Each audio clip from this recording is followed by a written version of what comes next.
Welcome back to Physion Dynamics. Coach Dumitru here, and today I want to take you guys through one of my favorite exercises for the upper back called the cable upright rows or the rope upright rows. Now, this is an amazing exercise that I use mainly towards definition, closer to when I prepare for stage, but it can also be used for strengthening and building muscle in the upper back. More specifically, you're working towards the ascending, the transverse and the ascending trapezius. So this one is a very unique exercise in a sense that you are in control of how much you split the arms open, how high you lift the rope, and working with every detail possible in order to really isolate the upper traps to the maximum. So what I'm looking for out of this exercise is to stay in the perfect possible position to fire up and isolate the ascending and the transverse trapezius. How do we do that? Well, first and foremost, the position, your body position is key. So you can look from the way that I stand over here. My feet are together, my knees are slightly bent, hips are slightly tilted backwards, my back is fully tall and straight, and my core is activated to the max, nice and tight. Now, one of the most key features that people don't really take into account of this is the head posture. Take note that every single time you do an exercise and you look up towards the ceiling, you neutralize the trapezius to a certain extent. This is another way that a lot of competitors or a method rather that a lot of competitors use when they are trying to neutralize the traps when doing reverse flies, lateral raises, etc. So by lifting your head up during this exercise, you are not helping the motion in any way possible. You can, however, to a certain degree, lower your head and look towards the ground. You get that little bit of a stretch in the trapezius, because remember, the ascending trapezius go towards the occipital bone or the back of your head, of your skull. So when you look down, you stretch the muscle a little bit, allowing for an extra little bit of work during the muscle so you feel it better.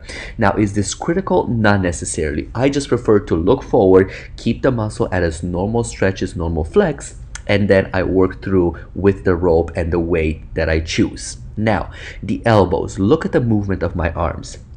I'm bringing up the other rope. So first and foremost, my grip is an inner grip. Fingers pointing towards each other, thumbs facing towards my body.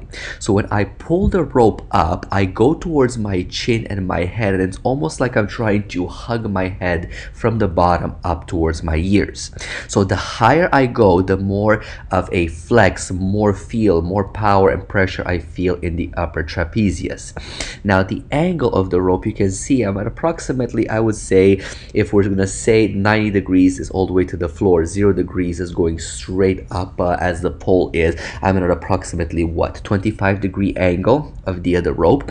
So this, for me, I find that really isolates the area. Again, this is a place where you can play a little bit more by taking half a step forward, half a step back. Now note, don't come too forward, because you're going to transfer it into getting a lot of shoulder work into it. Yes, the traps will work, but you don't want to be too close to it and transform it into almost a shrug. Coincidentally, you don't want to go too far back and start activating more of the transverse trapezius and not activate too much of the ascending trapezius. Do remember though that every single time you do this exercise, the traps as a whole, they activate. Whether you're descending, ascending, or transverse, they're all activating. But just like with the shoulder, the delt, you are allowing to certain areas of the traps to take over and work a little bit harder than the other ones. And this is the angle that hits my ascending and transverse, upper transverse the most. Now, as I pull the rope towards my head, my elbows stay as elevated as possible, and this is one of the key scenarios in this exercise for the best activation. The moment your elbow drops below your grip or your wrist level, you are now rotating those shoulders out of proportion and your traps are out of the equation. You're using delts, you're using rotators, you're using biceps, forearms, everything but your traps.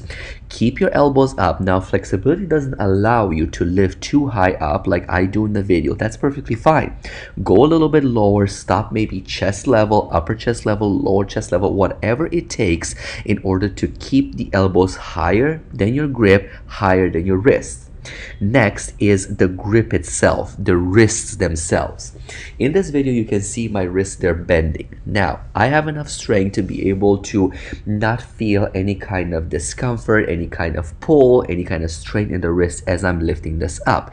And maybe some of you will find the same idea as well. You don't have any issues bending your wrists like that. However, for somebody who is new or somebody who has wrist issues, I counterindicate against this kind of a bend because of the pain that it could cause down the road, inflammation in the wrist, etc. So I always encourage them to keep the wrist straight and only lift as high as the body will allow before that bend in the wrist happens. The effect is exactly the same. It doesn't put more or less tension on the back if you do it properly and you keep the elbows up and really activate the trapezius. Now, the last point that is really critical on this is not to shrug your shoulders. When you're lifting this rope up, pull upwards from the shoulders, from the elbows. Imagining there's two ropes tied at the end of your elbows and they're pulling you upwards towards the ceiling.